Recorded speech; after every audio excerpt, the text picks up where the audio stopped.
ደቂቅ ኢትዮጵያ ልብ አንጠልጣይ የህይወት ታሪክ ክፍል 14 ደራሲ ዮሴፍ አባይ ተራኪ ረዚቃ መሐመድ። ለሚስክ ዩቲዩብ ቻናል አዲስ ከሆናችሁ ላይክ፣ ሼር እና ሰብስክራይብ በማድረግ ቤተሰቦቼ እንድትሆኑ በታላቅ አክብሮት ተጋብዛለሁ። ቪዲዮውን ላይክ በማድረግ ጀምሩ።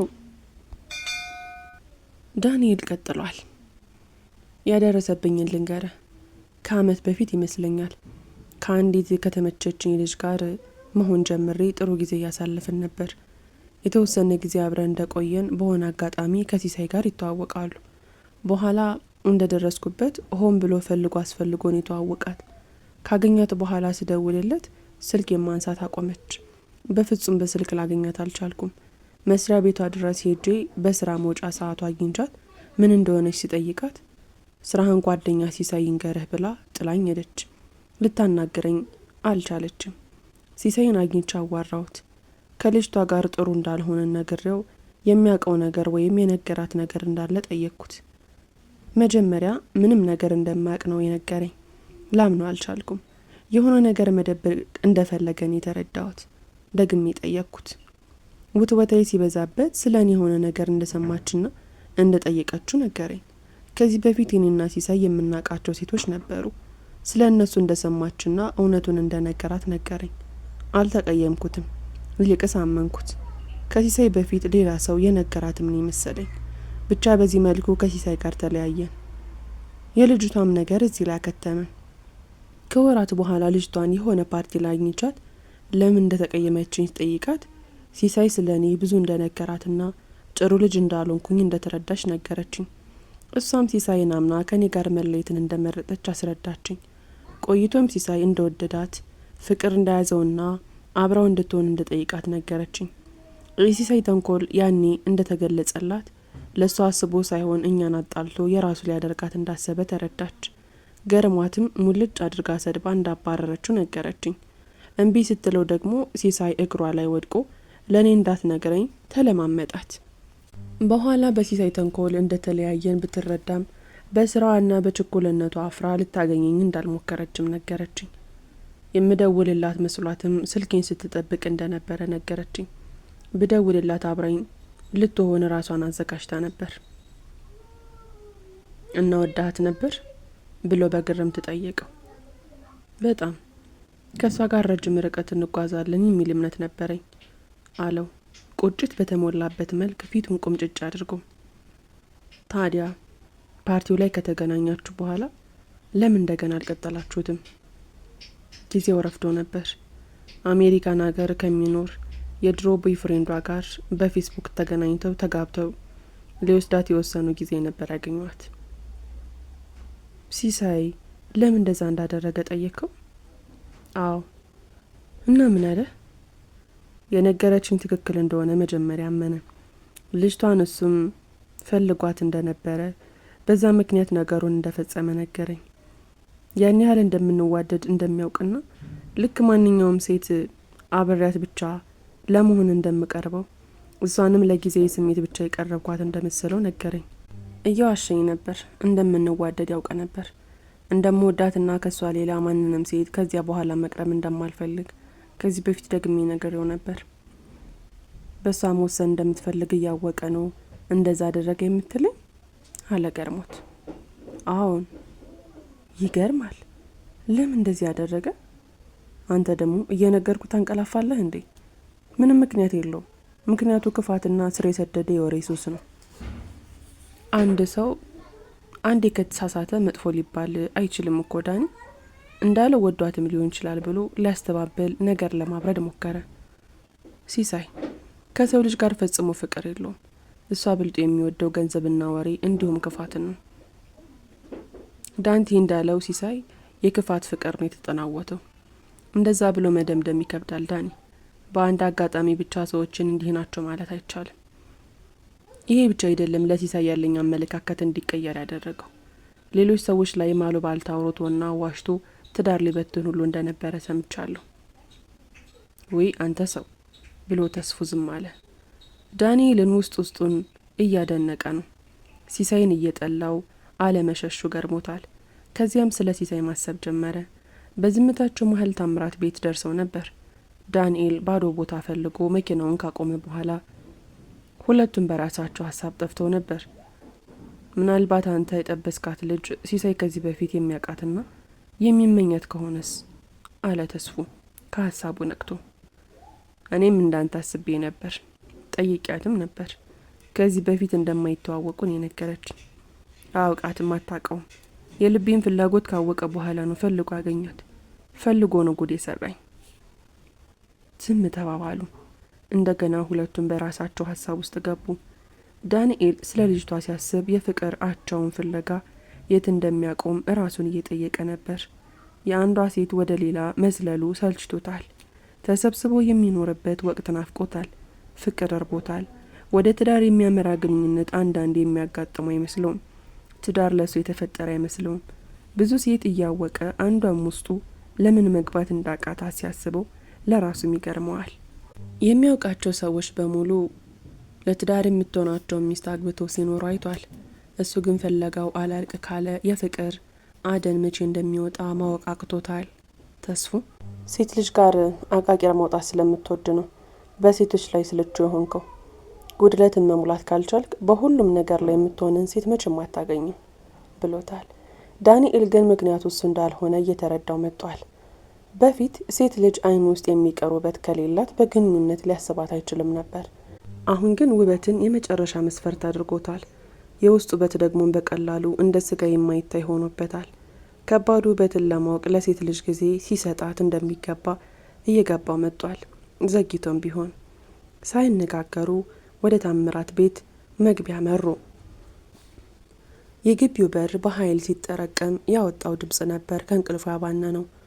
ያለ አልጋ መሬት ከተነጠፈው ፍራሽ ላይ በድንጋጤ የተነሳ አይኑን እያብጠረጠረ ከወገቡ ብድግ ብሎ የቤቱን በር ተመለከተ። የተከራየው ቤት ከግቢው በር በቅርበት ነው ያለችው። ጥቂት ቆይቶ የሴት ታኮ ጫማ ድምጽ ወደ እሱ ቤት እየቀረበ ሲመጣ ተሰማው። ማን እየመጣ እንደሆነ መገመት አላቃተውም። የሰለቸው በሚመስል ሁኔታ በረጅሙ ተነፈሰ። እንቅልፉን ገና ጠግቦ አልጨረሰም። እየታገለው ነው። በሩ በኃይል ተንኳኳ። እንደገና በረጅሙ ተነፈሰ። ተደጋግሞ ይንኳኳል። መነሳት ግን አልቻለም። ድጋሚ ፍራሹ ላይ ተጋደመ። በኃይል ማንኳኳቱን አላቆምም። መክፈትም አልፈለገም። ያለ ማቋረጥ ነበር የሚንኳኳው። አማራጭ አልነበረውም። እየተነጫነጨ ከፍራሹ ላይ እንደምንም ተነስቶ ከፈተው። ቤዛ ነች። ሰላምታም አልሰጠችውም። እየተመናቀረች ገብታ ለቤቱ ብቸኛ ሶፋ ወንበር ላይ ዘፍ ብላ ተቀመጠች። ቦርሷን መሬቱ ላይ ወረወረችው። በእንቅልፍ በደከመ አይኑ እየተከተላት በሩን ይዞ በመሰላቸት ቆመ። ጭቅጭቅ ሰልችቶታል። ለዚያውም ከእንቅልፉ ተቀስቅሶ የሚያገኘው ጭቅጭቅ። በቁጣ ቀይ ፊቷ ፊት መስሏል። አይኗ በንዴት ፈጧል። ከንፈሯ ይንቀጠቀጣል። ወደ እሱ ስታፈጥበት አይኑን ሰበር አደረገ። እንደ ድንገት ከተቀመጠችበት ብድግ ብላ ወለሉ ላይ የተዝረከረከውን ልብሱን ማሽተት ጀመረች። ትላንት ለብሶት የነበረው ልብስ ነው። አንድ ባንድ እያሸተተች ወደ ወለሉ ጣለቻቸው። ልብሱ መጥፎ ሽታ ታውጇል። እንደገና ቁጭ አለች። ከልብሱ ሽታ የፈለገችውን ያገኘች አትመስልም። ክብሮም ፊቱን ወደ ግድግዳው አዙሮ ፍራሹ ላይ ተጋደመ። ጀርባውን ሰጣት። ብድግ ብላ መስኮቱን ከፈተችው። ንዴት አቅበጥብጧታል። በሲጋራ ሽታ ታፍኖ የነበረው ክፍል በመስኮቱ በገባ ንጹህ አየር ተንፈስ አለ። ሽታው እየቀለለ መጣ። እንደገና ዙሪያ ቤቱን መቃኘት ጀመረች። ግማሽ ጠርሙስ መጠጥ ከፍራሹ አጠገብ ይታያል። ሌሊት ሲያነቡ የነበረው መጽሐፍ ገጾቹ ተጨማደውና ተጣጥፈው ብርድ ልብሱ ላይ ተዘርግተዋል። ቤቱ ስርዓቱን አጧል። አምሮበትና ጽዱ ሆኖ የሚያውቅ አይመስልም። የተረሳና ሰው የማይኖርበት የተዘጋ ቤት ነው የሚመስለው። ቤቱን በአይኗ ደጋግማ እየቃኘች ቁና ቁና ትተነፍሳለች። ለመፈንዳት ምንም ያልቀረውን ንዴቷን ለመቆጣጠር እየሞከረች ነው። መናገር እየፈለገች ከከንፈሯ ላይ ትመልሰዋለች። ደጋግማ አንደበቷን ያዝ ታደርገዋለች። ከቃል ቃል እየመረጠች ንዴት የሚገልጹ ቃላት፣ አጸያፊ ወይም ልብ ሰርስረው የሚገቡ ቃላቶች አልመጡላት አሉ። ክብሮምን ተናግራ የልቧ ደርሶ አያውቅም። ከባድ ቃል፣ አጸያፊ ንግግር ብትናገሩም ከዝምታ በቀር መልስ ሰጧት አያውቅም። ዝምታው ደግሞ ከስራው በላይ ይበልጥ ያበግናታል። እንዳልተናደደ ስትረዳ ይበልጥ ትናደዳለች። እያሳረራት የምትወደው ችላ እያላት የምትቀርበው ዝም እያላት የምታወራው ክብሮምን ርቆ መራቅ አቅቷታል። በጧቱ ንዴት እያንተከተካት የመጣችው ትላንት ሌሊት ሁለተኛ ላላየው አጠገቡ ላልደርስ ባለበት ላልገኝ ብላ 10 ለራሷ ስትዝትና ስትገዘት አድራ ነበር። ክብሮም ማታ ከሌላ ሴት ጋር ሲማግጥ ነበር የሚል ወሬ ሰምታ በቅናት እየበገነች ነው የነጋላት።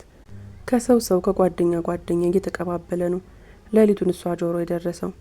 እስኪ ነጋ ወሬውን ለማቆየት ያላስቻለችው ጓደኞቿ ወዲያው እንደሰሙ ነበረ ደውሎ የነገሯት።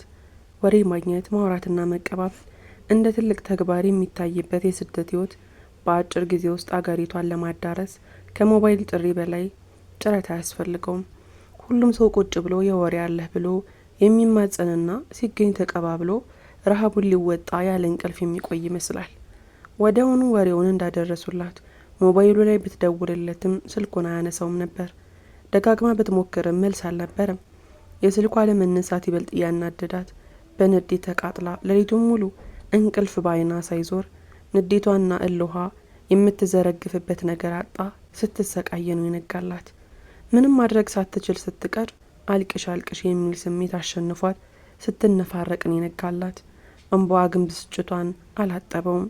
ንዴቷን አድርቆ ቆራጥ አላደረጋትም። አልቅሳ ሲደክማት የምታስበው ስለሰማችው መማገጡ ሳይሆን ስለምትወደው ክብሮም ነበር። ያናደዳት ነገር ለአፍታ ተረስቷት ካስለቀሳት ድርጊቱ የምትወደው ስብዕናው ከተበሳጨችበት የተደሰተችበት በክብሮም ካጣችው ያገኘችው በልጠው ታሰቧት። ብስጭቷ ወደ ናፍቆት ተቀይሮ ይሄው ሂጂ አጠገቡ ሁኚ የሚል ስሜቷ እየበረታባት ናፍቆት ለቀቀባት። በቀላሉ ለሌላ ሴት አሳልፋ መስጠቱንም የማትቋቋመው ሽንፈት ሆነባት። ያነሰች የተበለጠች መስሎ ተሰማት። በንዴትና በናፍቆት በእንባና በስስት የተሞላ ሌሊትን ያሳለፈችው አንድ ቦታ ባረጋ ሀሳብ እየዋለለች በታክሲ ወደ እሱ ቤት ስታመራ ልኩን ነግሬው ዳግመኛ ላላገኘው ተሰናብቸው እለየዋለሁ በሚል ያልቆረጠ ሀሳብ ተሞልታ ነው። እሳት ለብሳ እሳት ጎርሳ ነበር ቤቱ የደረሰችው። ቤቱ ገብታ ከቆም ሳይቆጥራት ጀርባውን ሰጧት በመተኛቱ ይበልጥ በገነች። ለኔ ያለህ ንቀት እኮ ወደር የለውም እልህ ተናቋታል። ክብሮም የንዴት ድምጽ አስፈርቶታል። በዝምታ ምንም መልስ ሳይሰጣት ፍራሹ ላይ ገልበጥ ብሎ ፊቱን አዞረባት። ሳያስበው ጫማዋን አውልቃ እንዳትመታው ፈርቷል። ብዙ ጊዜ ስትናደድ የምታደርገው ነው። ለድንገተኛ ዱላዋ ተዘጋጅቶ መከላከሉን የመረጠው። እናም ዞረ። አይን ላይን ሲጋጩ አፈጠጠችበት። አይኑን ሰበረ። ፍራሹ ላይ በደረቱ እንደተሳበ ቤቱን ገለማምጣ እያየች ተጋድመ ከምታረፍድ ምን አለ ቤቱን እንኳን ብታስተካክል። አሁን አንተ ሰው ነህ አለችው በዚያው የንዴት ድምጽ።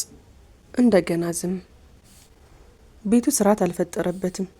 ተደርጎ ያልታጠበ ካልሲ በየቦታው ተበታትኗል። ልብሶቹ ሳይታጠፉ አንዱ ባንዱ ላይ ተደራርበው ሻንጣው ላይ ተከምረው ተጨማደዋል። ጫማዎቹ ግማሹ መደርደሪያ ላይ፣ ቀሪው ከመደርደሪያው ስር ተበታትነዋል። ፍሪጁ በቅጡ አልተዘጋም። ቴሌቪዥኑ ላይ ሲዲዎች ተዝረክርከው ተቀምጠዋል። መጽሐፎቹ ግድግዳውን ታከው ወደ ላይ ተደርድረዋል።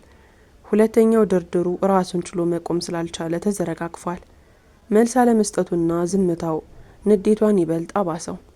ንዴት ብቻ ውስጥ የሚያንተከትክ እምቅ ንዴት። ለምንድን ነው ግን መልስ የማትሰጠኝ? እኔ ላንተ ሰው አይደለሁም ማለት ነው? ድምጿ ከንዴት ወደ ሀዘን ተቀየረ። ስብርብር ድክምክም ማለት ጀመሩ። የተሸናፊነት ቃና ድምጿን ቀየረው። ቀና ብሎ ሲያት እያነባች ነው። በሁኔታዋ ግራ ተጋባ። ምን ማድረግ ምን መመለስ እንዳለበት አላወቀም። መልስ ቢሰጣት ንዴቷ ይባስ እንጂ እንደማይቀዘቅዝ ገብቶታል። ተነስቶ ሊያባብላት ቢፈልግም ከተቀመጠበት መነሳት አቃተው። ከራሱ ጋር እየታገለ ሊያባብላት ሲሞክር እንዳትቧጭረው ፈራ። ለምን ታሰቃየኛለህ ግን አለችው እንባዋን እያበሰች እጆቿን አጣምራ እዛው በተቀመጠችበት በልምምጥ አይን እያየችው። ምን አድርጌን የማሰቃይሽ አላት። ከዚህ በላይ ምን ታድርገኝ? ምን ቀረ እንዴ አለ በግርምት ጭንቅላቱን እየነቀነቀ። ምን እንዴት ላለ ትላንት የሰራኸውን ስራ ረስተህ ነው ምን ሰራሁ? ደሞ አንተ ሆነህ ደርሶ ጠያቂ? ስራ ጠፍቶ ነው አሁን አለችው ድምጿን ጮክ አድርጋ። እባክሽ ቀስ ብለሽ ተናገሪ፣ ጎረቤት ትበጠብጫለሽ አላት በልምምጥ ድምጽ። ይበጥበጡ፣ እንዴት እንደምትበጠብጠኝ እንድታቂ ረዳሃል። ልምምጡ ኃይል ሰጣት። ቀስ ብለሽ መናገር ካልሻሽ መናገር አልችልም አላት። መውጣት ትችያለሽ እንደማለት በሩን በእጁ ያሳያት። አልወጣም፣ ምን እንደምታደርገኝ ያያለሁ አለች ይበልጥ ድምጿን ከፍ አድርጋ። መናደድ ጀመረ። ካንቺ በላይ ጮኬ መናገር አቅቶኝ እንዳይመስልሽ። ዝም ብዬ ጊዜ የሰጠውሽ ስሜትሽን ለማዳመጥ እንጂ ከንቱን እንዴትሽ እንዲጋባብኝ አይደለም። ምን እንዳናደደሽ በስነ ስርዓቱ ተናገሪ፣ አለበለዚያ ደግሞ ውጭልኝ ሲላት ሰከን ማለት ጀመረች። ከዚህ በላይ እንደማይለማመጣት ከሁኔታው ተረድታለች። ጥፋት አጥፍቶም ይሁን ሰው ጥፋት ሰርቶበት ከተናደደ ያለውን ከማድረግ ወደ ኋላ እንደማይል ታውቃለች። ነፍሴ እስኪ ጠፋ ያናድገኝ እኮ የምትሰጠኝ ፍቅር ሳይሆን የሚያበግነኝ ስራህ ነው ብላ ትንፋሿን ሰብሰብ ካደረገች በኋላ ትናንት ከዚያች ልጅ ጋር ስታደርግ ያመሸኸውን አውቃለሁ። ማነሽ ልጅቷ? እያወቅከው? ምኑን ነው የማውቀው? ስራህን ነዋ፣ አመንዝራነትህን። እኔ አላመነዘርኩም። ታዲያ ምንድን ነው ያደረከው? ጠጣሁ። ለዛማ መሰንፈት ታውቃለህ።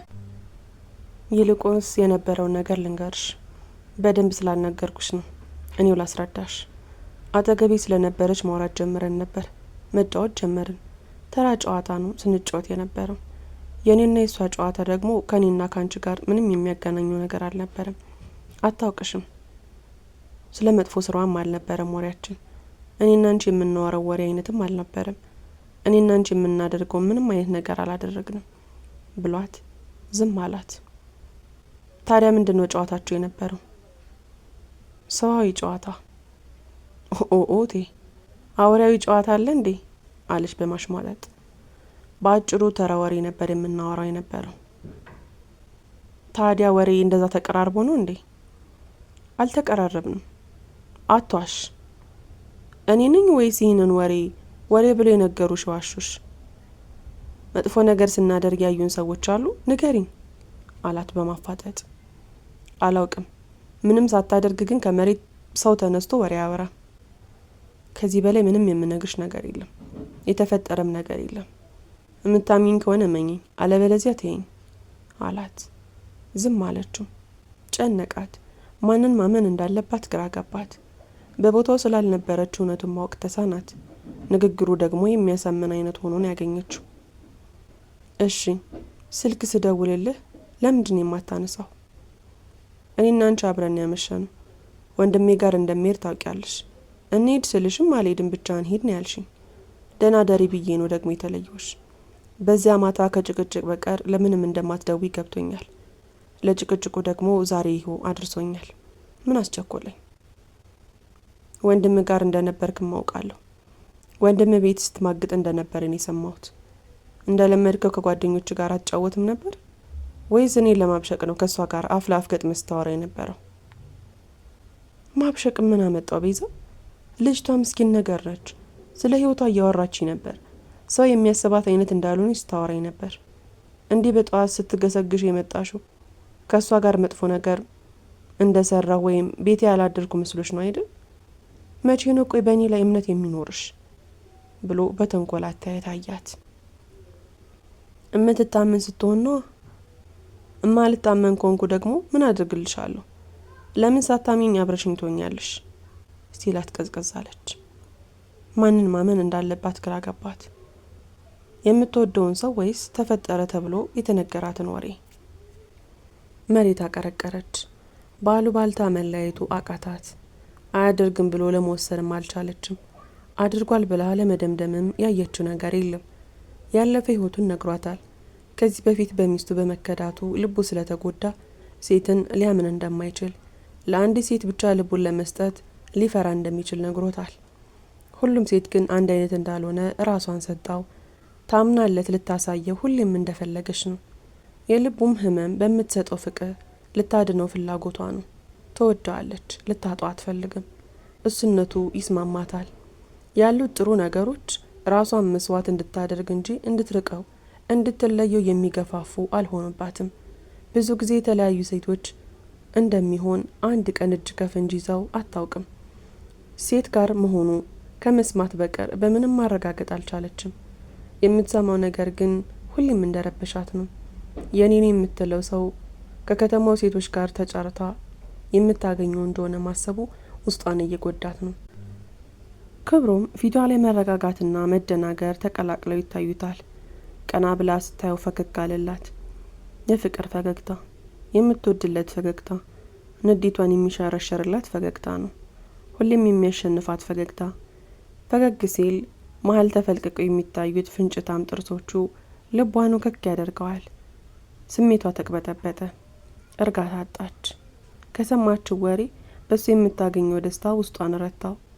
ከተቀመጠችበት ለመነሳት ስትሞክር እንደገና ሀሳቧን ስትተው ስትወስን ስትሽር በፍርሃት በድፍረት መሃል ተመላለሰች። ማድረግ ያለባትን አላወቀችም። ደመ ነፍሷ ነበር የሚመራት። አልቻለችም። ገራገር ልቧ ተሸነፈ። በመጨረሻም ሄደች። ቀረበችው። ወደ ተጋደመበት ፍራሽ ጠጋለች። ክብሮም ዞማ ጸጉሯን እየዳበሰ ለምን እየታመነችለት ደጋግሞ እንደሚበድላት ነው የሚያስበው። ከቤዛ ጋር ያለውን ግንኙነት ከፈታችው ሚስቱ ጋር ማያያዝ መቼ እንደሚያቆም ራሱን ደጋግሞ ጠይቋል። የቤዛ ፍቅር እውነተኝነት ይታየዋል። ይወዳታል፣ ግን መውደዱ ወደ ፍቅር አላድግ ብሎ አስቸግሮታል። ሌሎች ሴቶች ጋር መሆን ባያስደስተውም ላለመጉዳት ብሎ እስካሁን ቤዛን መጉዳትን የመረጠው። ካሁን በኋላ ግን ህይወቱና ፍቅሩ ለቤዛ እንደሚያደርግ ነው እያሰበ ያለው። የሴተኝነት ጉዞውን የሆነ ቦታ ላይ ማቆም ካልቻለ እንደሚያጠፋው አላጣውም። ፍቅርና ጥርጣሬ፣ ጥፋትና ይቅርባይነት በህሊናቸው የተመላለሱ አንድ አልጋ ላይ ተጋድመው ሁለቱም በራሳቸው ሀሳብ ውስጥ ተጠምደው ተራርቀዋል። አካላቸው ብቻ ነበር አንድ ላይ የሆነው። በዝምታ ውስጥ ግን እሷ ስለሱ፣ እሱ ስለሷ ነበር የሚያስቡት፣ ስለ ፍቅራቸውና ስለ ወደፊት ህይወታቸው። ቤዛ ስራዋን ስትጠይቅ ከነበረበት ሀሳብ ነቅታ በቀስታ ተነሳች። ከዚያም ፍራሹ ላይ ቆመች። ቁልቁል አየችው። መሄድ አለብኝ ክብሮሜ አለችው ልብሷን እየለበሰች። ወዴት አላት። ጉዳይ አለኝ። የምን ጉዳይ? ዛሬ እኮ አርብ ነው። እነ ሳራ ጋር ዝግጅት አለ።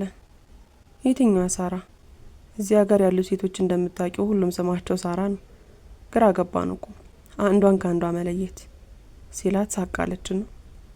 የሴት ስም ብዛትና አይነት በማወቅማ ማን ቀድሞ ብላ መለሰችለት። ጀመረች ደግሞ። የትኛዋ ሳራ እንደሆነች ንገሪኝ አላት። ሻርጃ የምትኖረው ሳራ። ይልቁንስ ቤት አድርሰኝ። ሰለሞን እነ ባለቤቷ ከቤት ሊወስዱኝ ተነጋግረናል። ለባብሳ ጨርሳለች። እሺ ውዷ ባለቤቴ፣ እኔም ሲስተር ጋር ሄጄ እንኳን አደረሰች ልበላት ብሎ ከፍራሹ ላይ ተነሳ። ቤዛን ወደ ቤቷ ክብሮም ሲሸኛት በዝምታ ተውጣ ነው። ግንኙነታቸው አንድ ጫፍ ላይ መቆም እንዳለባት ይሰማታል። ጭቅጭቅ ይሰልቻት ነው። ሰላም ከሌለው ፍቅር ብቸኝነቷ እንደሚሻላትን የሚታሰባት። ሰላም የሌላት ህይወቷ ደስታ ርቋታል። እሱን ለማስደሰት ራሷን እስከ መቼ እየጎዳች እንደምትዘልቅ ሰሞኑን ራሷን ስትጠይቅ ነበር። መስዋዕትነትን ሊለያያት እንደማይችል ይሰማታል። ከውሳኔዋ በፊት ግን አንድ ነገር ለማጣራት አሰበች። ምን እያሰብሽ ነው ቤዚ አላት በሀሳብ መሄዷን እያስተዋለ። ስላንተ። ስለኔ ምን? እንደምትወደኝና እንደማትወደኝ። እንደምወድሽም አያይሽ ነው። ይበልጥ ደግሞ አሳይሻለሁ። ፈገግ ብላ እሷን ፈገግ ብላ አንድ የትግረኛ ንግግር ተናገረች።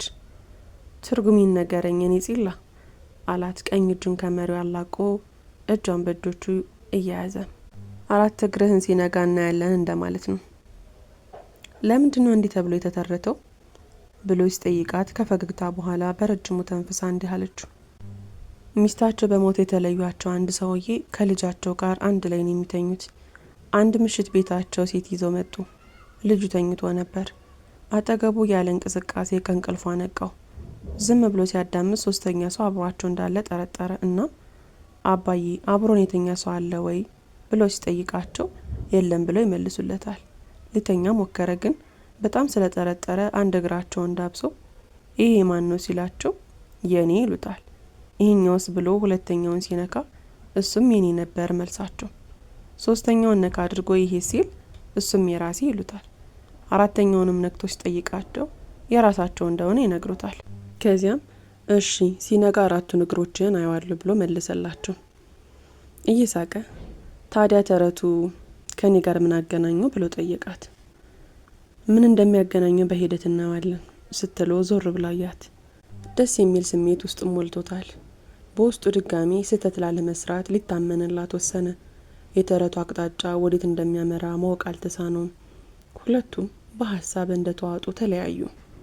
ውድና የተከበራችሁ የምስኪ ዩቲዩብ ቻናል ተከታታዮቼ ክፍል 15 ይቀጥላል። ታሪኩን ከወደዳችሁት ላይክ፣ ሼር፣ ሰብስክራይብ ማድረጋችሁን እንዳትረሱ። በቀጣዩ ክፍል እስከምንገናኝ ድረስ በያላችሁበት ቀንና ሌላችሁ ሸጋ ይሁንልኝ።